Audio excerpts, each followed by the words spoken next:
एक तरफ तो तुम शंकर के मंदिर में जा रहे हो, शक्कर के पहाड़ पर जा रहे हो, और दूसरी तरफ अविश्वास का नमक तुम्हारे मुंह में भरा पड़ा है कि होगा कि नहीं होगा। एक बार चल के देखती हूं होगा कि नहीं होगा। अविश्वास का नमक बाजू में फंसा हुआ है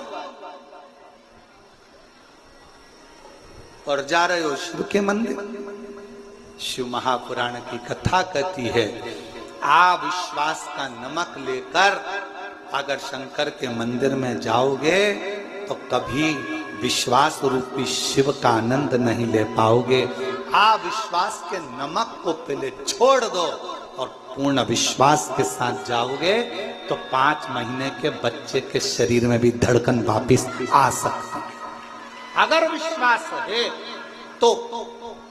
और अगर भरोसा नहीं, विश्वास नहीं, तो शिव